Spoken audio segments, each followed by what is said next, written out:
Жылулық әдістің негізгі екінші бағыты бұл қабатта іштен жану ошағын орнату. Мұнай тұтқыр және жоғары тұтқырлы кен орындардың мұнай бергіштігін арттыру үшін жүргізіледі.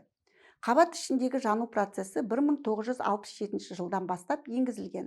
Бұл игерудің жолы және өнімді қабаттардың мұнай бергіштігін арттыру әдісі. Маңғыстау ірі кен орындарының бірі Қаражанбас кен орны осы іштен жандыру әдісін пайдалана игерілген. Кен орнының жату тереңдігі мен мұнайының тұтқырлығы осы әдіс талаптарына сай келеді. Кен орнының игерілу барысында қабаттың мұнай бергіштігі өндірілетін сұйықтықтың физика-химиялық құрамы мен қасиетіне байланысты төмендейді. Ол мұнайдың тұтқырлығы мен қабатта парафин, асфальттен смола тұнбаларының түзілуіне тікелей байланысты. Қабат ішіндегі жану процесі бұл қабатқа тотырғыштықты ауаны жоғарыдан айдау кезінде қабаттық жағдайларда мұнайдың ауыр фракциялары коксты ішінара жағу кезінде алынатын энергияны пайдалануға негізделген және соңғы мұнай өндіруді ұлғайту мақсатында тұтқыр мұнайлы кен орындарын игеру тәсілі. Жану аймағынан мұнайдың ауыр қалдықтары кокс және отырып мұнайдың жақсы жылжитын аймағын түзеді. Ол өз кезегінде қабаттың мұнайға жылудың бір бөлігін бере отырып өндіру ұңғысына ығыстырады. Бұл негізінен тұтқырлығы 30 мегапаскаль секундына астам мұнай кеніштеріне жасалатын жылудың бөлінуімен қатар жүретін күрделі және тез айналым. Ол жер бетіндегі жанудан өте ерекше, қабатта жылу өндіру осы әдістің негізгі ерекшелігі. Қабатты іштен жандыру үрдісіне әдеттегідей өндіру және айдау ұңғысы қатысады. Үрдісті бастамас бұрын бұл ұңғылар арасында циркуляциялар жасау керек. Сонан соң түптік электр жылытқыштарды, түптік жылулы қыздырғыштар, химиялық реагенттер көмегімен қабатта мұнайды жандырады. Бұл қабатта тұрақты және ошағын құру және бастамалау үшін қажетті жағдайлар жасайды. Бастама жасалған соң түптік жылытқыш құралдар алынады да қабатқа үзіліссіз тотықтырғыш, яғни ауа айдайды.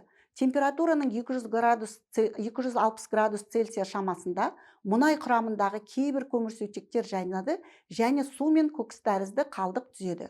370 градус Цельсияде көкіс тәрізді қалдық отын ретінде жанады да жану өнімдері түзеді. Өндірістік берілістер бойынша жану фронтының жылжу жылдамдығы 0,3-тен 100 және 1,107 метр тәулігіне, ал температурасы 350-500 градус Цельсия және жоғары.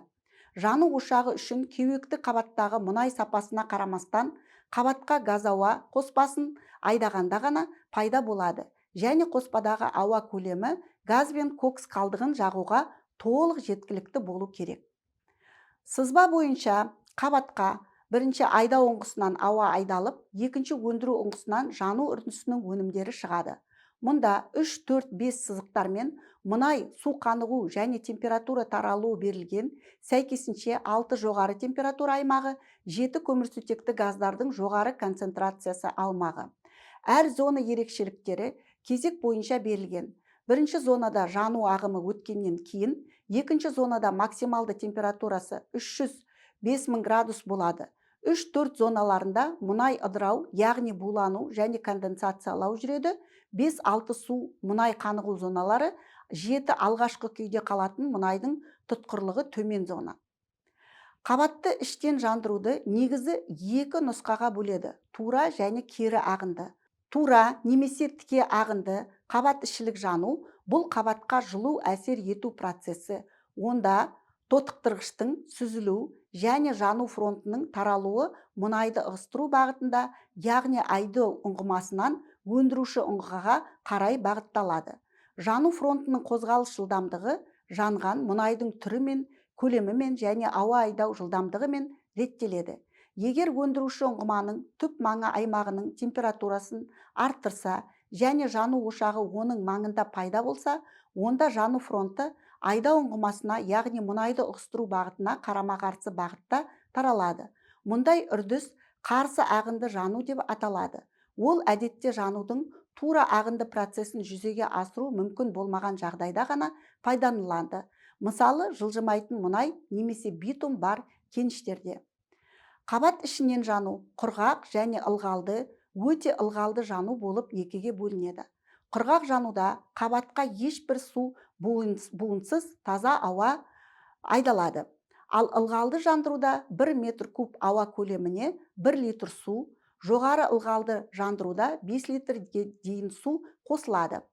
Бұл су қосу үрдістің тиімділігін, демек жылу әсері ұзақтығын арттыру үшін жасалады. Су қосу арқылы ауаның меншікті шағымын азайтуға және компрессорлық орталықтардың санын көбейтпеуге мүмкіндік береді. Қабат ішінде жағу процесін бақылау өндіру немесе арнайы бақылайтын ұңғымалардың түп аймағындағы температураны өлшеу арқылы және сонымен қатар шыққан газдың құрамындағы көміртегі газ және сонымен қатар шыққан газдың құрамындағы көміртегі газының СО2 құрамын талдау арқылы ғана жүргізіледі. Қабатты іштен жандыру Қаражанбас кен орнында 1985 жылдарға дейін қолданылды. Кен орнының сипаты бұл үрдіске сәйкес келсе де, аталған кемшіліктер мен шектеулерге байланысты қазір қолданылмайды. Оның орнына қабатқа жоғары қысымды бу айдау жетілдіріліп жүргізілуде.